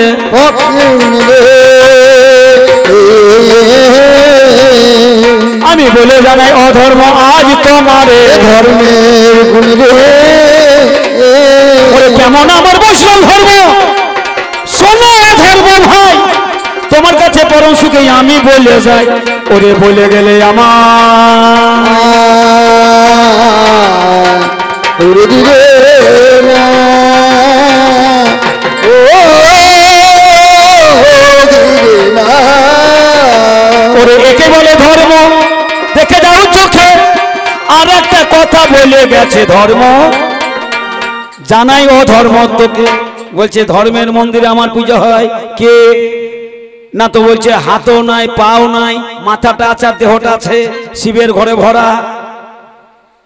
চৈত্র মাসে চড়ক পুজো হয়, অনেক ভক্ত হয়। ওরা যখন নদীতে বা পুকুর ঘাটে চান করতে যায়, ওকেও কাঁধে করে নিয়ে যায়, কাঠের মূর্তি। ওর নাম কি গো? ধর্মরাজ না তো, বানাসুর। ওই যাকে বলছে বানেশ্বর, ওর নাম বানাসুর। বানাসুর, আর বানাসুর, বানাসুর, ওর নামটি বানাসুর, ওর নামটি বানাসুর। ওরে কথাই আমার নাই কোকসুর, ওরে নামে হয় বানাসুর। ওর নাম হচ্ছে বানাসুর। কে বলছে বানেশ্বর, কে বলছে বান রাজা। ওই যে বানরাজা বানাসুর, বানাসুর অধার্মিক বটে, সত্য কথা বলবেন, বানাসুর অধার্মিক, বানাসুর শিবের বড় ভক্ত। শিবের শত শত ভক্তের মধ্যে ওই বানরাজা বানাসুর হলো শিবের সব থেকে বড় ভক্ত, ভক্তের মধ্যে শ্রেষ্ঠ বানাসুরে আছে শিবের ভক্তি, শিবের পদে আছে তার মতি গতি। শিবের যদি কেউ ভক্ত হয় তাহলে সে অধর্ম না ধর্ম হবে? শিবের যে ভক্ত অধার্মিক না ধার্মিক হবে বলুন? শিবের যদি ভক্ত হয় সে ধর্মই হবে রে, ধর্মই হবে রে। অধর্ম ভাই আমি জানাই তোমারে ধর্ম হবে রে। তাহলে বানাসুর কিন্তু অধর্ম নয়, সব থেকে শিবের বড় ভক্ত। ওই বানাসুরের সাথে কৃষ্ণের যুদ্ধ হয়েছিল, আর বানাসুরে হয়ে স্বয়ং শ্রীকৃষ্ণ নিজে শ্রীকৃষ্ণের সাথে যুদ্ধ করেছিল, শিব বানাসুরের হয়ে। তাহলে বানাসুর বড় ভক্ত বটে, সে ধার্মিক। অসুর মহিষাসুর ঊর্ধ্বপদ হেডমুন্ডে যজ্ঞ করেছিল, নিচে আগুন জ্বেলে উপর দিকে পা বেঁধে যজ্ঞ করেছিল, এক পায়ে সহস্র বছর যজ্ঞ করেছিল, তার নাম হচ্ছে মহিষাসুর। সহস্র বছর এক পদে দাঁড়িয়ে যে ঈশ্বরকে ব্রহ্মাকে পাওয়ার জন্য ধ্যানে রত থাকতে পারে, তার কাছে অধর্ম থাকতে পারে না ধর্ম থাকতে পারে? কে বলেছে মহিষাসুর অধার্মিক? মহিষাসুর সব থেকে বড় ধার্মিকই ছিল রে, ধার্মিক ছিল রে। ওরে বর পেয়েছিল ধ্যান করে, ধার্মিক ছিল রে। তাহলে এরা অধার্মিক নয়, এরা ধার্মিক। কেউ ব্রহ্মার ভক্ত, কেউ শিবের ভক্ত, কেউ কৃষ্ণের ভক্ত, কেউ দুর্গার ভক্ত, এক একজন এক একজনের ভক্ত। আর যে ভক্ত সে ধার্মিক, সে অধার্মিক হতে পারে না, হতে পারে না, হতে পারে না। তুমি যা জানো না ভাইরে তা বলো না, ও তুমি যা জানো না ভাইরে তা বলো না, তুমি যা জানো না ভাইরে তা বলো না। ভক্ত বড় হইরে সত্য, ভক্ত বড় হইরে সত্য, এরাই কত না। তুমি যা জানো না ভাইরে তা বলো না। আপনারা বলছেন ধর্ম নাই, এইখানে ধর্ম আছে না? ওকে দেখাবো, দেখাবো, তারপরে আমি আসতে নামবো। ধর্ম নাই তো? ধর্ম নাই, বেশ, ওকে ডেকে আনুন, ধর্ম আছে কি নাই জানি। আচ্ছা, এই তারটাকে যদি ফাটিয়ে দিই, এর ভেতরে দুটো তার পাওয়া যাবে, একটা লাল তার, একটা কালো তার। লাল তার আর কালো তার থেকে তামা বের করবো, ওধারে বোর্ডে গুঁজে দেবো, আর একে আমি ওই তারে হাত দেওয়া করাবো।